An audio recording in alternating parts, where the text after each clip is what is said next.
Whether you're competing for the Miss America title or a dream job, the interview process can be nerve-wracking to say the least. In his book, Did I Really Say That? The Complete Pageant Interview Guide, Charles Margolis offers tips to prepare for all types of questions, and he joins me now. I'm going to call you Charlie.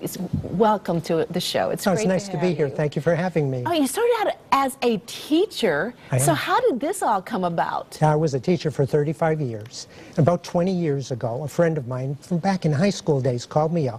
His brother-in-law was on the Miss Connecticut board, and he said, we need a substitute for one of the judges who's ill today.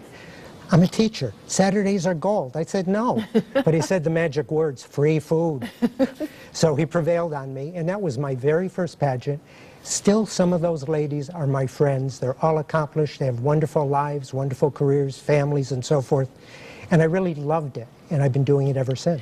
And so why do you think it was so important to write this?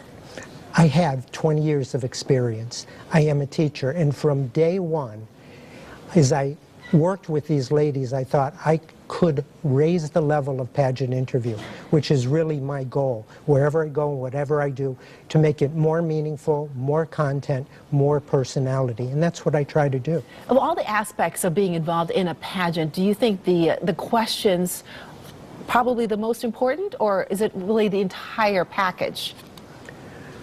The entire package is just that. It's part of all. But certainly for me, without question, the interview is the most important part. Do you think it could make or break it for somebody? It can definitely make or break it for somebody. How well the judges take to you, how they like you, how they respect you, how smart they think you are, is going to influence how they see you in every other way. I mean, which is really more important, an evening gown or how you speak to people? They represent the pageant as well as themselves. So we want somebody who really can bring out and show the best of what they are. Well, how do they frame the questions?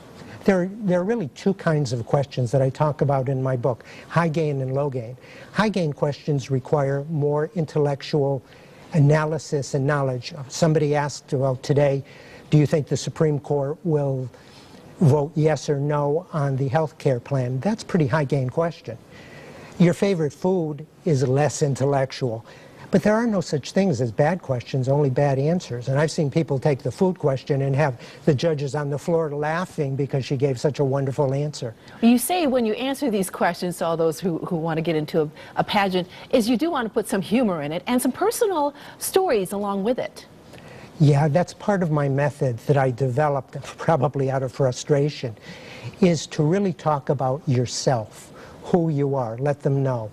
First thing to do is to talk and not to wait. It's not a tennis match. You want to be proactive in your answers. And you want to tell your stories. The brain is wired for narratives. It's hardwired for stories. Stories are entertaining and they are informative. And what I teach is tell your story, share your experience, and then draw a conclusion about that. That's a wonderful way to communicate. Charlie, I've actually been part of a pageant. I competed in the Miss Missouri USA pageant, and I remember the questions were rapid fire, so I really didn't have a lot of time to be able to interject my personality. But the questions were amazing. I mean, they were, it was very difficult for some of the questions, but I was able to answer them. I thought what was most important was that I was able to answer every question. It is important to answer every question, and it's important to really control that and give the answer that you want to give, so you don't walk out and say, gee, I wish I had said that. But with that said, there are multiple and different kinds of questions, and you can handle them in different ways. Some require longer answers, some shorter answers. And you say practice? I say practice, practice, practice. You can, in answer to your last question, you can anticipate a lot of the questions. Why do you want to be Miss Missouri? I guarantee you they ask you that. Absolutely. Why do you want to be president? Why do you want to be governor? If you don't prepare for that, you're foolish. But on the other hand, those are the easy questions. That's exactly right. And if you're prepared, then you'll be in a better position to field the questions that you haven't heard or you don't expect, because you'll have a basis to talk about them. And that basis is always your experience. How can you apply that? They don't want to know that you read Time or Newsweek. They want to know who you are, and they've only got 10 minutes or so to do that. So put yourself into those answers, and that's the way I teach people. And you say eye contact, also very important. Eye contact is extremely important, and I have a chapter in the book called More Than Mascara. It's important to make those 2 seconds of eye contact with all the judges. And what you're trying to do is connect with them at a human level. You're trying to make them like you and respect you. And all these skills that you talk about in the book, you can really apply it to so many other things, like job interviews. This morning as I was leaving, I spent a few minutes talking to my neighbor about our condominium complex. She's a curriculum development specialist for educational system.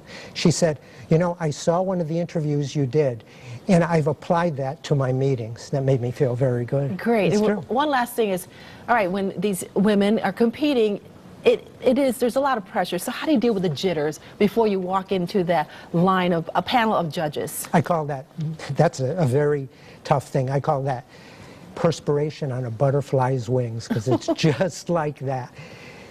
We go into fight or flight when we get nervous, and generally a lot of coaches tell people they shouldn't be nervous, just practice and you won't be nervous, and I don't agree with that whatsoever. What you have to do is reframe your thinking. It's okay to be nervous. You should be nervous. It'll give you an edge. It's a natural thing. Always, even no matter who you are, no matter how many times I've done interviews, I want that edge of interview.